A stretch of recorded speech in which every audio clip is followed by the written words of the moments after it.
Hello, this is gonna be a pretty low production quality value video that's basically just a slideshow of the images I have from when I rebuilt a trailer at home.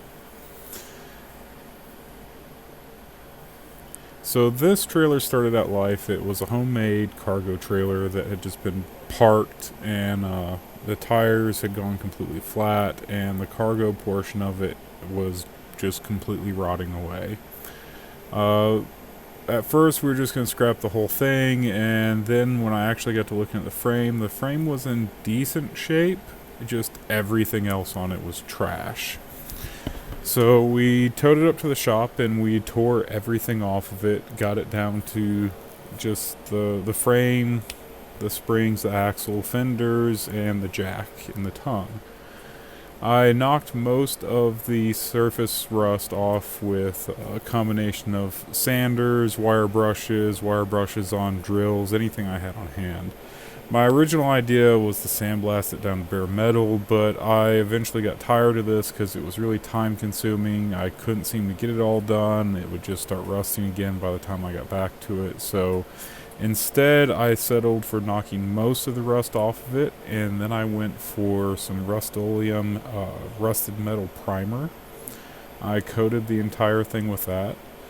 While it was just down to the frame, it was really easy to get a couple people, flip it over, put it up on jack stands, and really get down into the C channels, the rails, the underside, to coat everything in that that rusted metal primer. Then I put on a coat of Rust-Oleum black, I think it was semi-gloss paint, on top of it. I used just paint brushes and a cheap Harbor Freight spray gun to paint everything, and it turned out decent. It doesn't have to, shine or anything. Everything's coated. It's been a couple years, and it's not rusting away.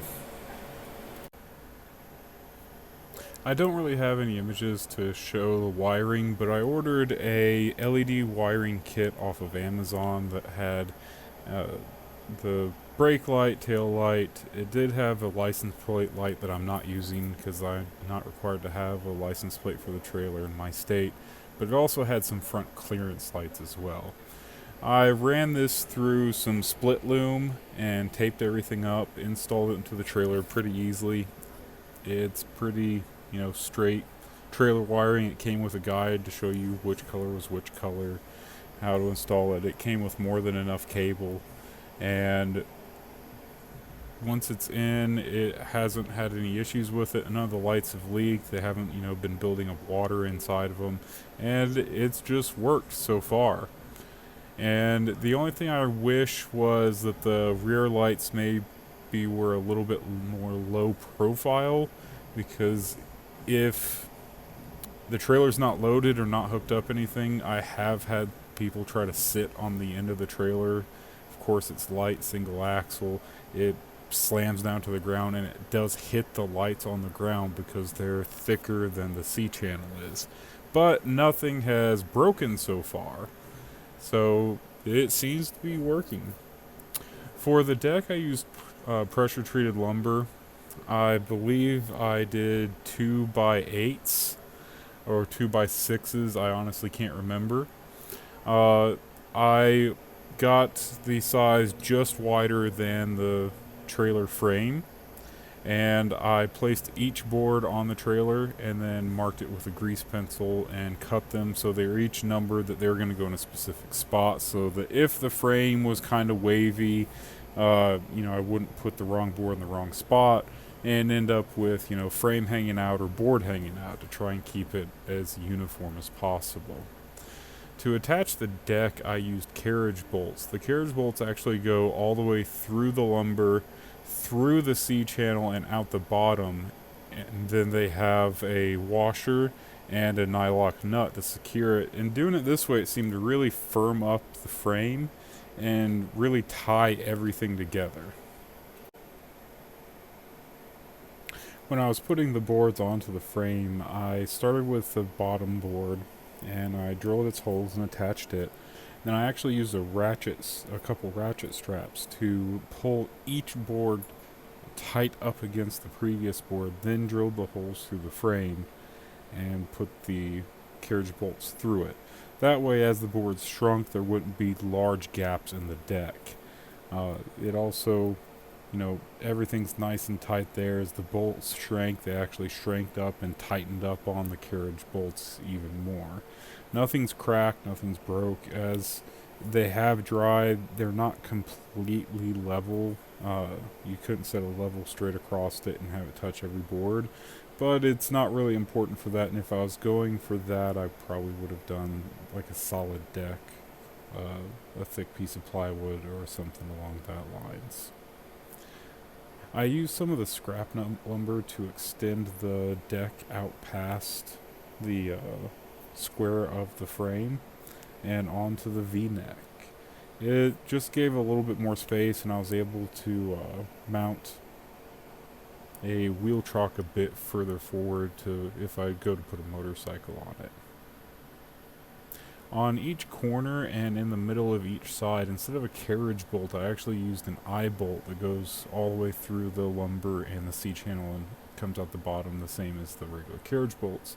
And this actually gives me a really good spot that I can use to connect ratchet straps and secure loads down to the trailer, since it doesn't have any sides. After I drilled the holes into it for the wheel chock for the motorcycle, I also drilled some holes on the backboard and got just a cheap aluminum ramp kit that has some through pins that you can put in that will actually keep the ramps in place. It will hold them in place on the deck, so that way you're not pulling something up onto it and the ramp shifts or slides or comes off. It will actually just go with the trailer because it is attached via a pin, and you can pull things up onto it a lot more securely. Once I had all of that done, all the wiring in place, zip tied up all the wiring, I got a gallon of flood weatherproofing on sale at Home Depot, and I did about 3 or 4 coats of it. I used about half a gallon on it and just coated the entire surface inside of it. I left the bottom of the boards exposed. It is pressure treated lumber. That way, if the lumber did need to bleed off any moisture, it could through the bottom and it wouldn't just be completely sealed in. It's been done for about 2 years now. The only problem I've had is when it was unloaded, I did hit a bump in the road. It bounced really high, came down hard, and broke one of the fenders off. I didn't attach the fenders. They were on it originally, and the welds were kind of iffy. I think I'm going to go ahead and find a different fender kit to put on it, but really, it's been pretty good. Everything's working. I've hauled lawnmowers around, furniture for people. People have borrowed it, and everything's working pretty well.